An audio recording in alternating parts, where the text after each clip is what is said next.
Сәлеметсіздер ме, оқушылар? Бұл Қараша Шана кесенесі. 19 ғасыр сәулетінің тарихи ескерткіші. Сайрам ауданы, Сайрам ауылындағы ескі зират аумағының негізгі екі көшесі қиылысына жақын жерде орналасқан. Кесене ұлы уағызшы Сопы Қожа Ахмет Яссауидің анасына арнап салынған. Яссауидің анасы Қараша Шананың шын есімі Айша бибі. Ол текті адам, Сайрамдағы танымал Мұса шейхінің қызы болған. 11 ғасырда бұл өңірде ғылым, мәдениет және өнер қарқынды дамыды. Қарашаш өз уақытының ең білімді, сауатты және көрегенді әйелдерінің бірі болды. Байлығына қарамастан, оны мақтан тұтпайтын және менменшіл болған емес. Ол барлық науқастар мен мұқтаж адамдарға қол ұшын беруге тырысты. Аңыздар бойынша Қарашаш сырқатты емдеп, түс жори алатын.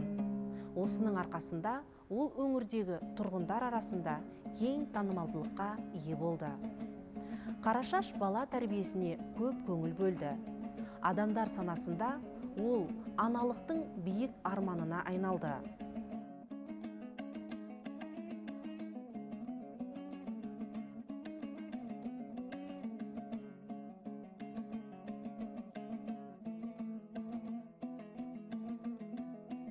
Оқушылар, Қараша Шана кесенесі порталды күмбезді құрылыс болып табылады.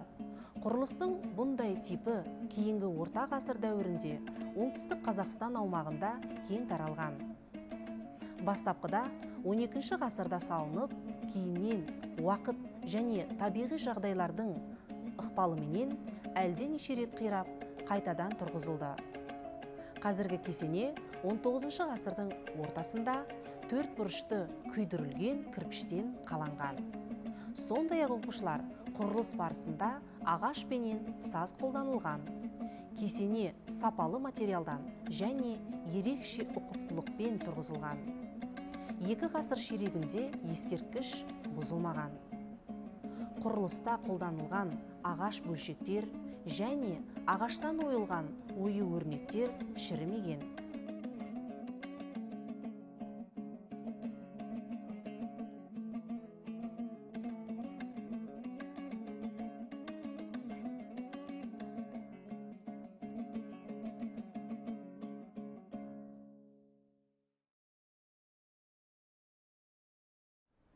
Оқушылар, кесененің өлшемі мұнда экранда көрсетілген.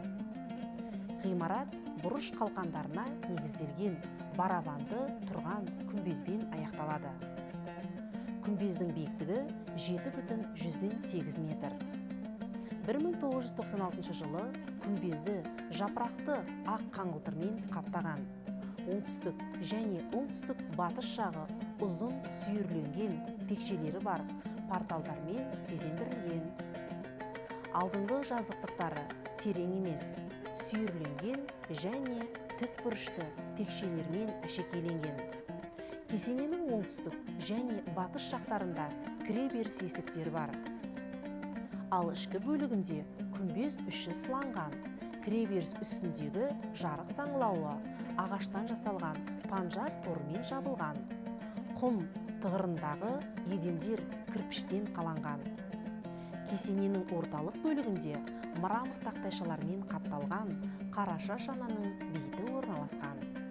Қараша Шана мазарының жанында оның жақындары Ибрахим Қожа, Сүлеймен Қожа, Сәлім Қожа мен Дәуіт Қожаның бейіттері орналасқан. Есте сақтаңыздар, тарихи мәдени мұраны қорғау бәріміздің міндетіміз. Ал енді оқушылар, тақырыпқа сай 3 сұраққа жауап берулеріңізді сұраймын. Бірінші сұрақ. Қараша Шана кесенесі қай уақыт аралығына жатады? Екінші сұрақ. Қараша Шана кесенесінің орналасқан жерін табыңыз. Үшінші сұрақ. Қараша Шана күмбезінің биіктігі қанша?